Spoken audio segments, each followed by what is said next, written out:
Diceritakan dulu ada satu orang punya utang 500 dinar. Dia punya utang banyak sama orang, kemudian datang waktunya semua pada nagih, maka dia kebingungan, nggak punya uang. Akhirnya dia pergi ke salah seorang saudagar, dia pinjam uang 500 dinar. Diberikan sama saudagar tadi. Sebelum diberikan ditanya, kapan mau kau kembalikan uang ini? Maka dia berkata, insya Allah di tanggal sekian saya kembalikan. Uang itu diambil, dia bayarkan hutangnya satu persatu. Selesai dibayarkan tidak tersisa uangnya, nggak ada sisa modal untuk dia putarkan supaya bisa bayar utangnya yang 500 dinar ini. Karena apa? Memang dia pinjam sesuai dengan kadar hutangnya. Sampai ketika datang waktu jatuh tempo, yang punya uang datang ke rumahnya nagih, mana uang 500 dinar yang kau pinjam? Kau janji hari ini akan melunasinya. Maka dia bilang, demi Allah sepeser pun saya nggak punya. Saya belum mendapatkan apa-apa untuk saya bayarkan kepada dirimu. Maka yang punya uang nggak mau tahu. Engkau janji tanggal sekian mau kau bayar, sekarang sudah jatuh temponya, maka bayar hutangmu sesuai dengan ucapanmu. Dia bilang, saya nggak punya. Kalau begitu ayo pergi ke Qadhi, pergi ke hakim. Nggak benar ini perbuatanmu. Maka yang utang tadi dibawa sama yang punya uang ke hakim. Diceritakan perkaranya, ditanya sama hakim, kenapa tidak kau bayar hutangmu? Bukankah engkau berjanji hari ini akan melunasinya? Dia bilang, iya saya berjanji, tapi saya nggak punya uang. Saya bukan pengkhianat, bukan orang yang mau berdusta. Kalau berdusta saya akan bilang saya nggak punya uang. Nggak ada perjanjian di sini, nggak ada bukti. Tapi saya ngaku kalau saya punya hutang dan hari ini saya nggak punya uang untuk saya bayarkan. Maka Qadhi berkata, apa? Kalau begitu kau melanggar janjimu, maka engkau harus dihukum, engkau harus dipenjara. Maka yang utang tadi bilang apa? Kalau begitu ya sudah, kalau memang hukumannya saya harus dipenjara karena saya nggak bayar utang, ya sudah saya terima. Tapi tolong berikan saya waktu 1 hari. Saya mau kembali ke rumah saya mau izin dengan istri dan anak-anak saya. Besok saya akan kembali ke sini lagi dan masukkan saya ke dalam penjara. Maka sang hakim berkata apa?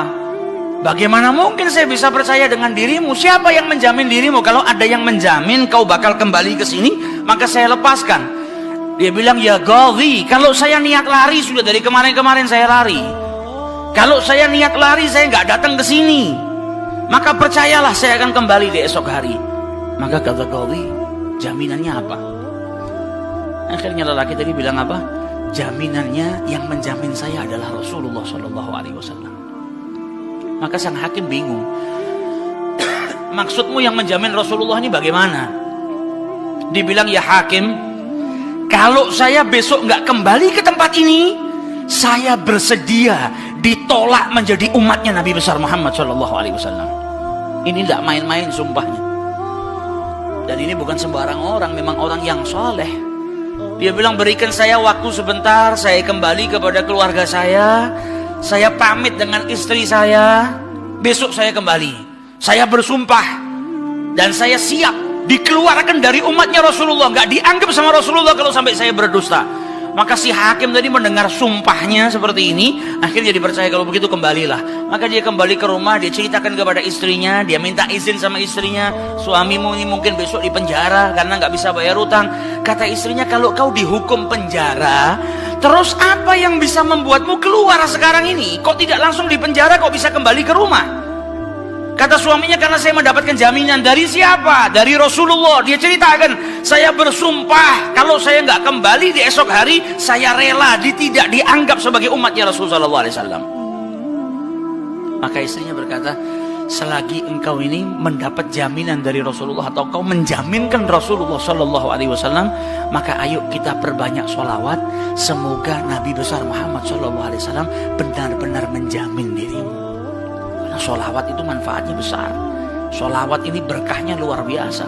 Maka si suami sama si istri kemudian diperbanyak sholawat, membaca sholawat yang sangat banyak sampai mereka akhirnya tertidur. Yang laki yang punya utang tadi ketika tidur mimpi berjumpa dengan Rasulullah SAW, dan Nabi dalam haditsnya telah bersabda, man ra'ani fakat ra'ani haqqa. Siapa yang mimpi berjumpa dengan diriku, maka sesungguhnya itu aku. Karena syaitan gak bisa menyerupai Nabi besar Muhammad SAW. Dan orang yang dalam hatinya ada mahabbah, orang yang rindu, orang yang membersihkan dirinya, orang yang memang benar-benar ingin berjumpa dengan Rasul SAW, akan diperjumpakan oleh Allah Subhanahu Wa Taala dalam mimpinya ataupun dalam keadaan yaqdzatan. Karena Nabi pun menjelaskan ada orang-orang yang bisa melihat Rasulullah SAW dalam keadaan sadar. Sebagaimana dulu diriwayatkan ada seorang santri kepingin ketemu sama Rasulullah, pingin mimpi. Tanya sama gurunya, sama kiainya, ajarkan kepadaku caranya mimpi ketemu Rasulullah itu bagaimana. Kata kiainya, apa? Gampang. Nanti malam kau makan ikan asin yang banyak, setelah makan jangan minum, kau tidur. Maka dia bingung, apa hubungannya ikan asin dengan mimpi ketemu Rasulullah? Praktekkan. Ini kiai mau mendidik santrinya yang betul-betul kepingin berjumpa dengan Rasulullah, pingin mimpi dengan Rasul SAW. Maka malam hari datang, dia makan ikan satu piring, setelah itu nggak minum, tidur. Bangun tidur, dia pergi ke gurunya, marah, mana saya nggak ngimpi ketemu Rasulullah. Kata gurunya, apa yang kau impikan? Kau mimpi ngelihat apa? Kata santri tadi, saya mimpi ngelihat laut, ngelihat sungai, ngelihat hujan, ngelihat air terjun. Kata gurunya, karena sebelum tidur yang kau rindukan adalah air. Kau makan ikan asin sehingga kau kehausan. Yang kau rindukan dan kau dambakan air. Maka apa yang kau rindukan dan apa yang kau dambakan datang dalam mimpi.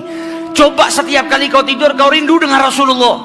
Coba setiap kali kau tidur kau ingin sekali dan minta sama Allah Subhanahu Wa Taala akan diperjumpakan dengan Rasul Sallallahu Alaihi Wasallam. Maka kau akan diperjumpakan dengan Nabi besar Muhammad Sallallahu Alaihi Wasallam. Nah, ini yang diajarkan sama para ulama. Ini yang punya utang tadi mimpi ketemu Rasulullah Sallallahu Alaihi Wasallam.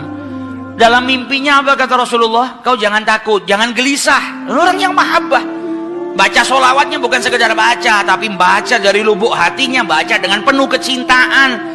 Mimpi berjumpa dengan Rasulullah dan berkahnya sholawat tadi bisa menyelamatkan orang, hajat-hajatnya bisa dikabulkan, dapat pertolongan dari Allah Subhanahu Wa Taala. Maka dalam mimpinya Rasulullah bilang apa? Besok pagi kau pergi, idhab ilal wali, pergi ke gubernur di tempatmu itu. Bilang sama gubernur tadi, Rasulullah mengucapkan salam kepadamu. Dan sampaikan kepada si gubernur, kalau setiap hari dia bersolawat kepada Rasulullah sebanyak 1000 kali, itu solawatnya sampai kepada Nabi Muhammad. Dan sampaikan kepada si gubernur, tadi malam dia itu kebingungan, baca solawat sudah 1000 atau belum. Ada salah dalam menghitung, sehingga dia itu gelisah, saya sudah 1000 atau belum. Maka sampaikan kepada gubernur itu, bahwasanya solawatnya sudah sampai 1000, jadi dia nggak perlu gelisah. Bangun dari tidur, dia mau kembali ke Gaudi, tapi sebelumnya dia pergi ke wali, pergi ke gubernur tadi. Sampai di rumahnya gubernur, dia sampaikan, wahai wali, wahai gubernur, Rasulullah menitipkan salam kepadamu. Kaget dia. Orang yang selama ini dia solawati, gubernur ini gubernur yang cinta kepada Rasul Sallallahu Alaihi Wasallam, tiba-tiba ada orang yang datang bawakan salam dari Rasul Sallallahu Alaihi Wasallam. Nabi Muhammad berkata kepadamu, wahai gubernur, solawatmu yang kau baca 1000 kali setiap hari sampai kepada Rasulullah.